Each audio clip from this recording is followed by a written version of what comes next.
बच्चे question number 11 है, ध्यान से देखिए।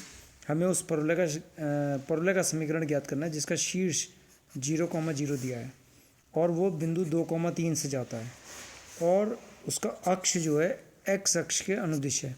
तो एक्स अक्ष के अनुदिश ऐसा कौन सा परवलय होता है जिसका अक्ष एक्स अक्ष के अनुदिश होता है? तो दो परवलय होते हैं जिनका अक्ष एक्स अक्ष के अनुदिश होता है। शीर्ष तो सबके 0,0 होते हैं, तो उसमें तो कोई डाउट ही नहीं है। तो एक तो परवलय होता है, अभी मैं इसका रफ चित्र बना रहा हूँ, ध्यान से देख लेना। एक तो परवलय होता है y² 4ax जिसका अक्ष एक्स अक्ष होता है, और दूसरा होता है x² 4ay जिसका अक्ष भी एक्स अक्ष होता है। ठीक है, ये कौन सा है? y² 4ax और x², ये y² -4ax है। तो ये भी एक्स अक्ष अनुदिश वाला है और ये भी, इसका अक्ष भी एक्स अक्ष अनुदिश है। लेकिन यहाँ पर एक खास बात क्या लिखी है कि वो बिंदु 2,3 से होकर जाता है। वो कौन से बिंदु से होकर जा रहा है? 2,3 से। तो 2,3 बिंदु कौन से चतुर्थांश में है? प्रथम चतुर्थांश में। तो प्रथम चतुर्थांश से जाने वाला परवलय कौन सा है? y² 4ax। तो इसका मतलब x² 4ay y² -4ax नहीं है। ठीक है, तो देखिए क्वेश्चन हम शुरू करते हैं। वह परवलय जिसका अक्ष एक्स अक्ष के अनुदिश है तथा बिंदु 2,3 से होकर जाता है। ठीक है, तो इस प्रकार के दो परवलय हैं, एक तो y² 4ax और x² 4ay। लेकिन दूसरी शर्त क्या है कि वो 2,3 से जा रहा है। तो ये 2,3 जो बिंदु है ये कहाँ होता है? प्रथम चतुर्थांश में। तो प्रथम चतुर्थांश से जाने वाला परवलय कौन सा है? y² 4ax।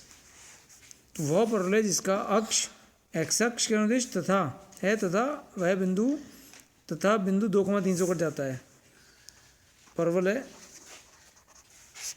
y² 4ax है। ठीक है, अब आपको कुछ भी नहीं करना है, इसको बिंदु y² 4ax को बिंदु 2,3 से गुजार दो। चूँकि परवलय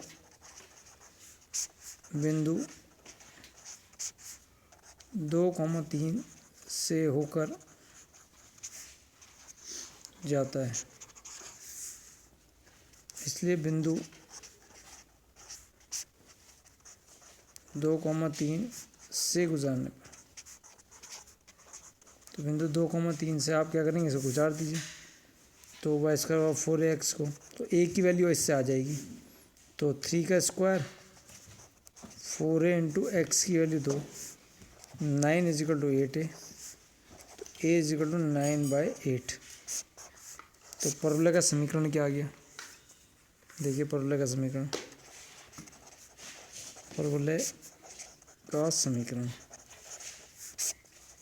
y² 4ax, तो y² 4 × 9/8 x, तो y² 4 × 2 = 8, तो 9/2 और x, ये परवलय का समीकरण आ गया, y² 9/2 x। ठीक है, अब इसको ड्रॉ कर लो। तो ड्रॉ करना कितना आसान है, देखिए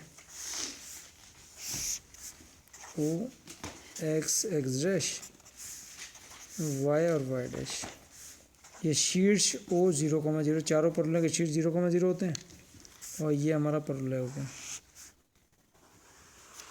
ठीक है, नाभि a की वैल्यू कितनी है? 9/8, तो यहाँ से यहाँ तक की दूरी 9/8, s का निर्देशांक हो गया 9/8, 0।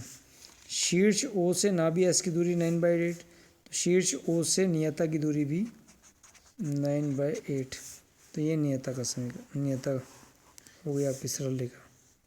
ठीक है, तो इसका समीकरण अगर आप लिखना चाहते हैं तो y-axis समांतर रेखा समीकरण x बराबर इस नियता की यानी कि सरल रेखा की y अक्ष से लंबवत दूरी कितनी है? 9/8, यानी कि माइनस का 9/8, क्योंकि एक्स अक्ष के ये नेगेटिव साइड में है इसलिए। तो ये हमारा समीकरण आ गया और ये हमारा चित्र भी इसका बन गया।